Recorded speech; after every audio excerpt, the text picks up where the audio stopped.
Hey everyone, it's me, Arthur Kade. All right, Andre, Royo was just telling you, first of all, loved you on The Wire, man. You're telling me how you're getting recognized here in New York. That show made such an impact. Does it still blow your mind how much people loved it? It does. I mean, it's good to be back home, New York, born in the Bronx. So, you know, when I come back, I've been in LA for a little bit now, but when I come back, we're talking about a show that ended in '05, right? We're talking about 11 years ago. And still to this day, people come up and say, I love this show, I love your character. And it means a lot. I mean, it means that it's a testament to great writing, great acting, and just, you know, phenomenal storytelling. Speaking of phenomenal storytelling and great acting, you have this new movie. I was just telling you, watching it last night, Hunter-Gatherer. Yes. You win Best Actor at South by Southwest. Yes. I had no idea what to expect.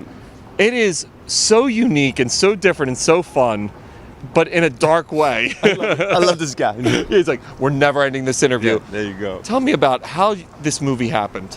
It's funny you say that, and it means a lot, and it makes me understand. I'm glad I have a good radar to find certain projects. You know, I read the script. A friend of mine, Julia Kim, a casting director out in LA, sent me the script. Said, "Yo, this is a unique story. It just feels weird, but it feels right." You know, and I read it, and I was like, "Yo." Something about the story I'm supposed to understand because it's a guy coming out of jail, trying to find his life again. But the way this director, Josh Loxey, you know, wrote it, it just felt unique. It had a different tone, and I was grateful enough to meet him, sit down with him, and you know, I don't know if you've met him yet, but he's like a 6'9" tall blonde white boy. I was like, you couldn't have written the script, and you know, it just made me really respect the art form because it brings people together that might not know each other, might not meet each other. And then we did 18 days in LA and we got it done. What I loved about this, it's not a cliche guy gets out of jail, here's what happens in the inner city type of movie. I mean, it feels like that's what you expect it to be. Right, and but it goes completely different. It goes left, and it's, you know, it has a very simplistic, it was a surreal type of tone throughout the movie that just makes you, it draws you in, but you don't really understand why. You just hope for the best for those characters. And again, I think there's a certain humanity that we have within our art form that if you can make somebody feel something or connect to a character, then you've done your job right.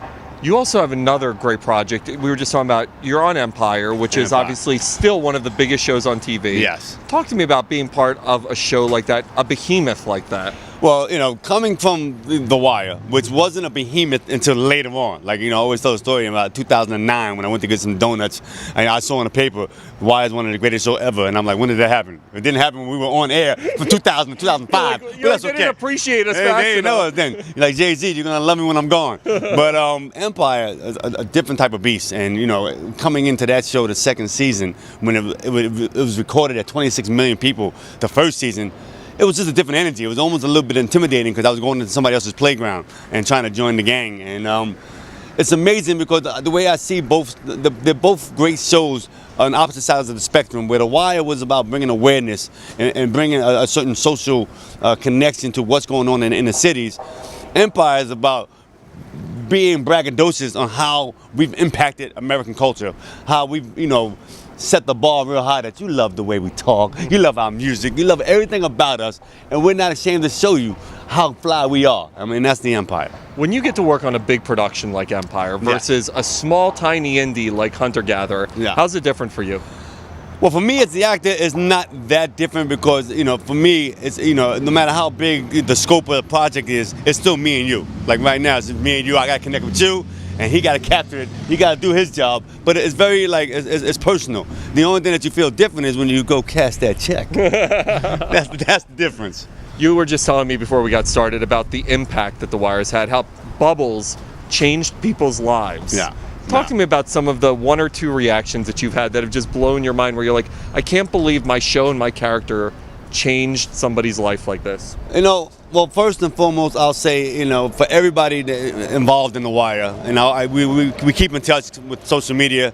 We've all became better artists and better people being on that show, because it was the first time we really had to sit down and really connect to certain characters that aren't talked about. And I feel like, especially growing up in New York, you know, I was young. I used to be, you know, running, hustling, trying to get things done. And I would look by a homeless person like, that's your problem, that's your fault. And after a while, you can't, because all of a sudden, you know there's a story behind that person's journey. You know there's a story or there's certain situations that person might not have been able to handle, and they went down the wrong route, and you kind of want to lift them up.